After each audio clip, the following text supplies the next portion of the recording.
Hello, welcome back to I Create For You. We are in the last story in the Civil War Ghost Stories book. It's called Ghosts of the Bereaved. Finally, it is worth mentioning the ghosts associated not with the soldiers who fought in the war or were imprisoned far from home, but those who waited in vain for them to return. One of the most bizarre tales of this kind is set in Carlisle Hall, near Newton, Alabama.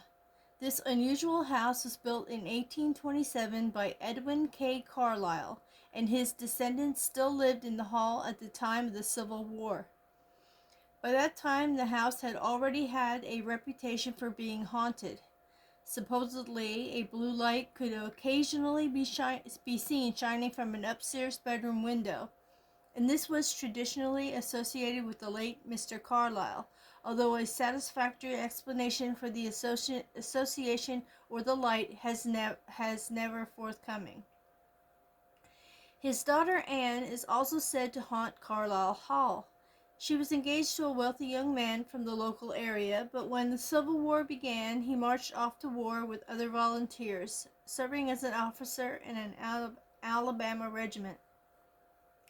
The two planned to wed as soon as he could return home on leave or when the war ended. At the time, nobody expected the conflict would last more than a few months, just long enough for the Confederate volunteers to meet the invading Northerners in one climatic battle, then advance on Washington and end the war in one stroke.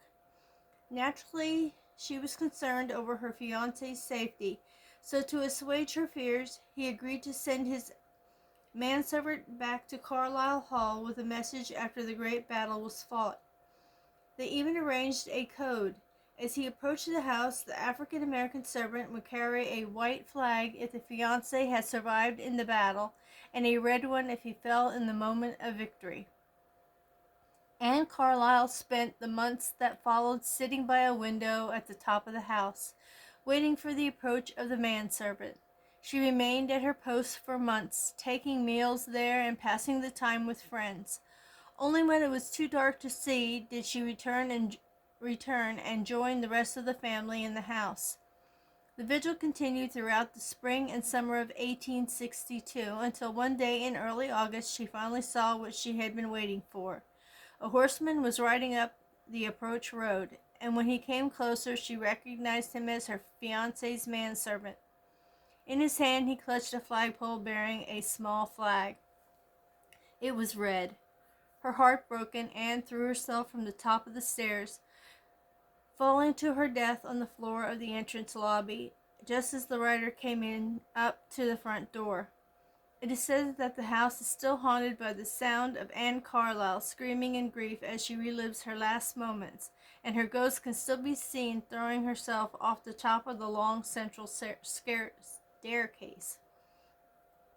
Incidentally, Newton, Alabama, is no stranger to ghost stories.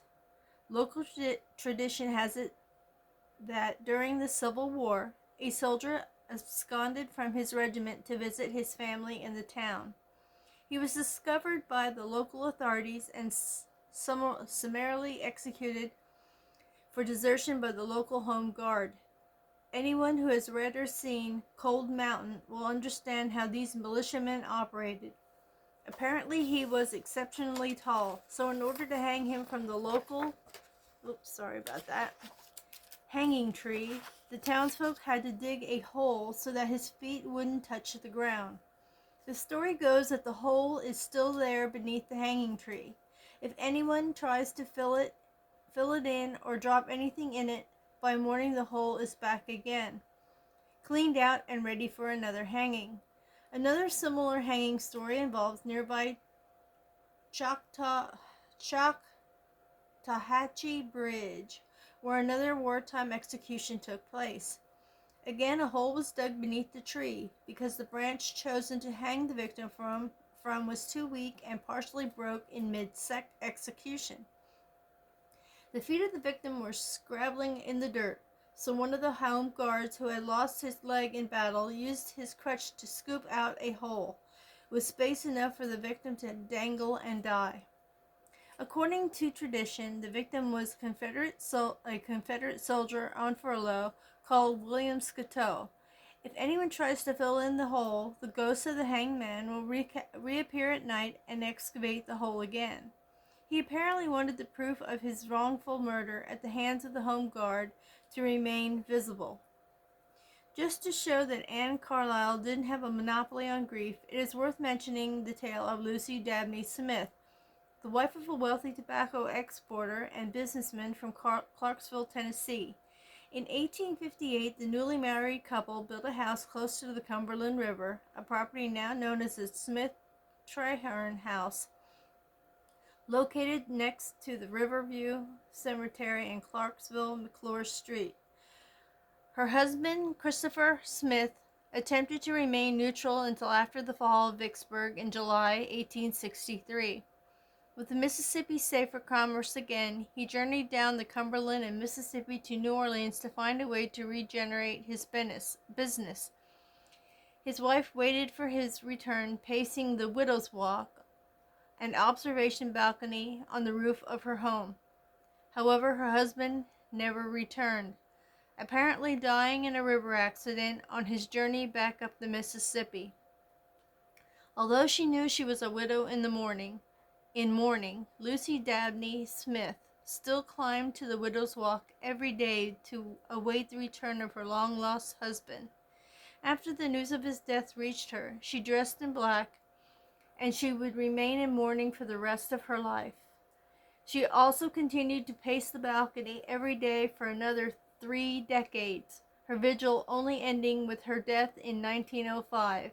Her remains lie in the town's Greenwood Cemetery.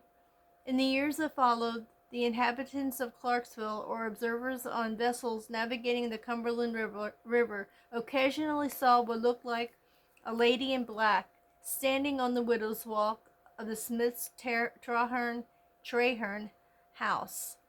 Just like Anne Carlyle, Mary Todd Lincoln, Verena Davis, or any of the soldiers, sailors, or statesmen whose ghosts are still said to linger after those tumultuous days, she remains just one more victim of the Civil War. And I believe that's the last of that. Okay. Well, there were like 3 different ghost images, but I will do the lady in black because she mourned the longest of the 3. We had the lady who threw herself down the steps. We had the hanging tree incidents, and we also had the lady in black. So I will do her, but I'm going to do her differently. I'm going to do her as 2 separate types of ghosts. One will be I'm not sure what type of dress they wore back then, but I'm going to try to do one. Now these are going to be silhouettes, so they'll be all in black. And then I'll do one that is a creepy ghost, of course. So I shall try to do those 2. And to start off, I will do the backgrounds for each one. I'll use this one instead. This one might be easier to get a background going here. Okay, there's that one. It'll be easier to have that smoky background than just a plain white background. It'll make it look a lot better. So okay, now that I got those up there, I will bring you guys down and bring in the magic blender. I'm sorry if it shakes you.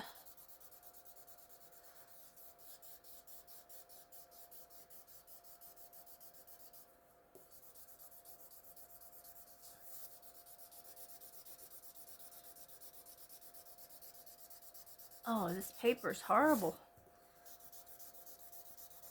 It's like the other papers that I have where it's really nice and Really spreads out better. But that's okay. That's alright. We have somewhat of a background to go with. So that's okay for me. I'm not going to be picky. Alrighty. Now, let's see. Oop. Make sure you're in frame for this. This one I'll do over here. I'll do, you know what? I'm going to work over here because then I'm not smooshing it around. So I will get this one in frame. Try to keep it there.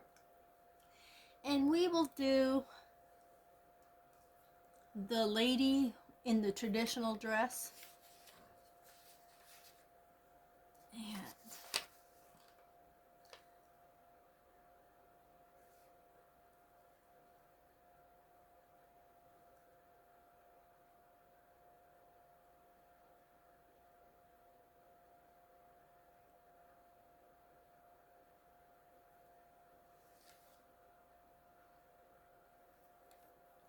And this one's going to be a toughie to erase and get that background. Well, that doesn't matter because I'm going to be able to color it black.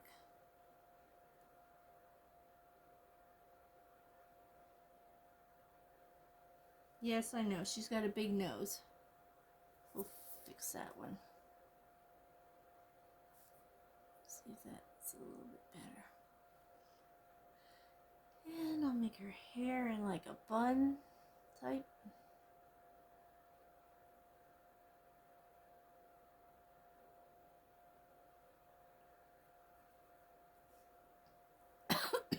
Sorry about that.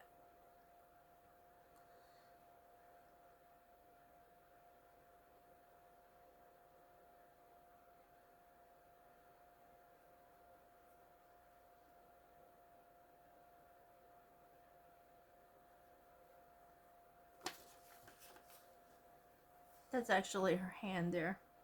If you can't get that, that doesn't look right, so I'll put it out a little further. Okay.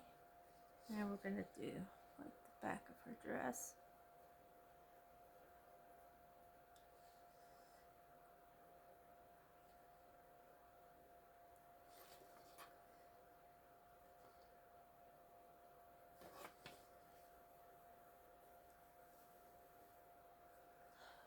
Okay. And then give it another bow in the back here. And we'll color her in real quick before we go on to the scary one.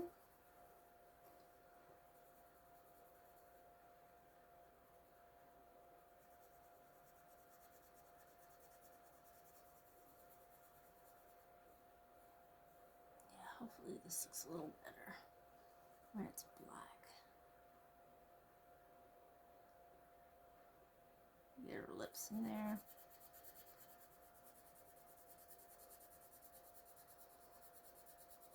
Once again, I hope I'm not shaking you too much. Try not to press and make it crazy here. There's her hand, her arm.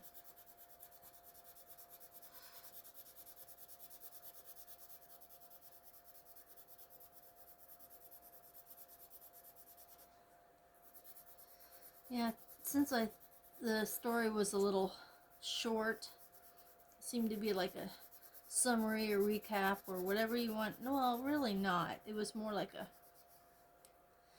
paying homage to those who mourned the loss of the ones who fought or in the war. So, and yeah, there had to be quite a few of those mourning.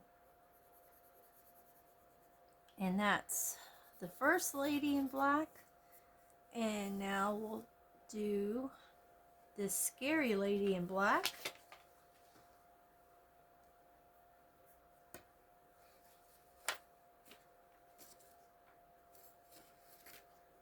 Hopefully I can get this one good.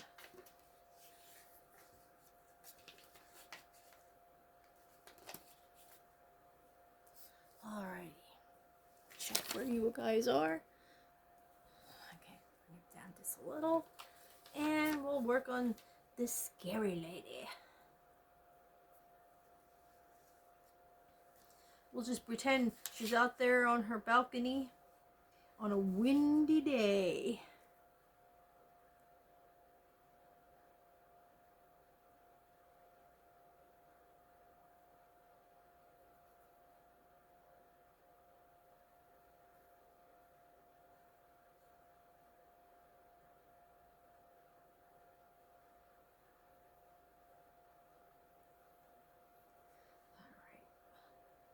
She's gonna be in her dress.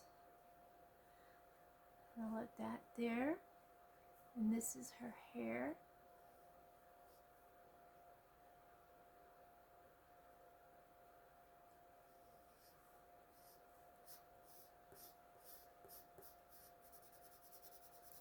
And I'll just color this in while I'm up here.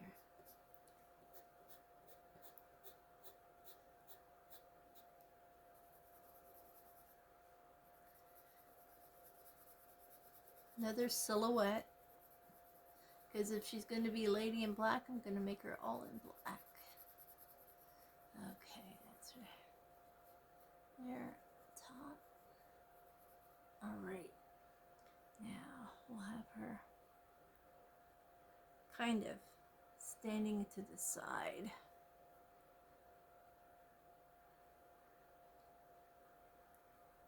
This is her other hand. Like I said, she's going to be a creepy one.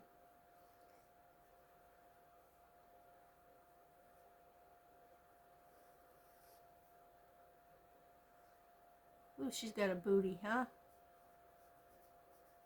I'll have to tone that down a little bit there.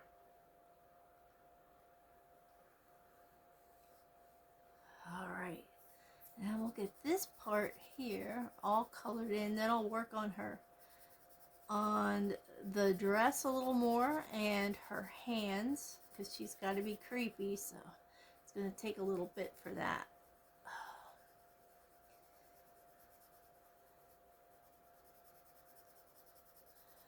Okay, this is her other arm.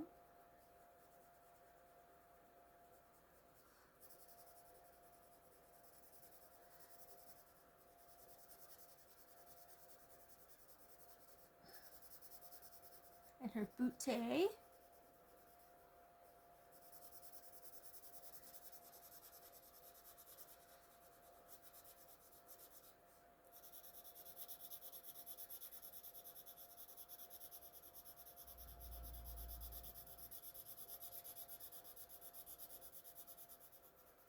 Okay. I'm going to add a little more features to the, because I want to make it look creepy. So we got to have it looking creepy.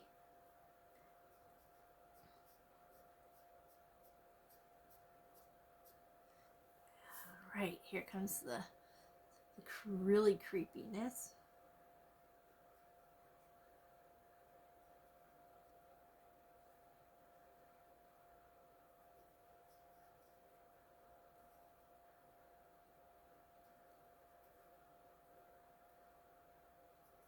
There's one creepy hand. And now we'll do the other one.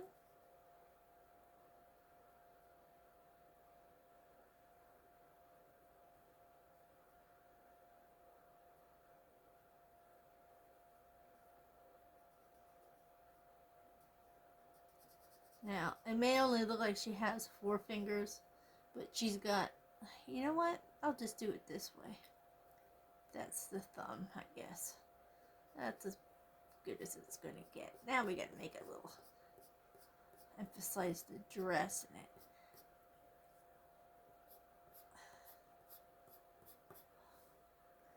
Creepiness. It's all shattered and she's like really creepy. And it's windy out there on the walk today. So we'll give her the windblown look.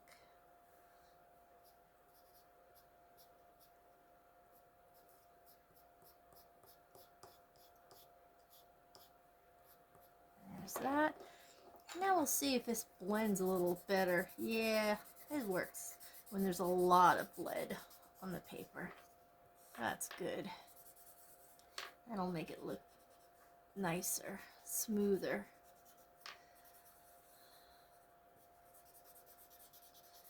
Okay, there's the creepy lady in black. And now we'll move over to the not so creepy lady in black. I'd say that she started out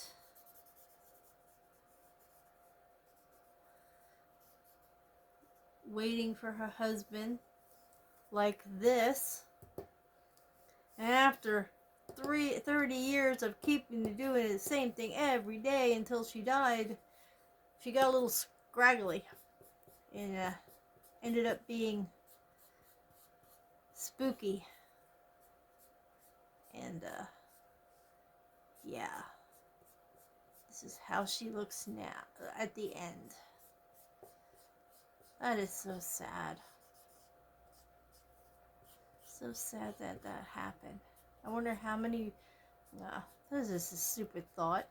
I wonder how many black dresses she actually owned then for doing it for 30 years.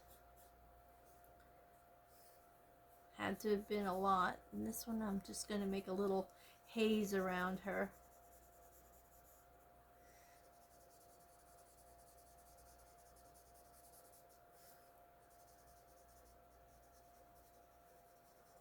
Like I said, using this tool really makes a difference on these pictures. When you're doing ghostly pictures, it really makes them more creepy. Alrighty. And that is the lady in black in our last Civil War ghost story. I'm going to go back down here, and this is a better view because of the light seems to make the lead shine. But there you go. That's our, you can see the shadowing a lot around the ghost. But that's our lady in black. Thanks so much for stopping by today and sitting through the last story. The next book we have up is going to be Haunted Schools. And these stories are going to be a little bit longer. So I might only do 2 or 3 of them because they are so long. Hopefully I can zip through them a little quicker and we can enjoy these little stories. So I'm only going to do 2 or 3 max out of this book. And then we move on to another one. So we're going to be doing Haunted Schools starting on Friday. And I hope to see you back here, and I hope you like this kind of thing. And if you have any books you'd like to suggest or whatever, maybe I can find some at the library too if I run out.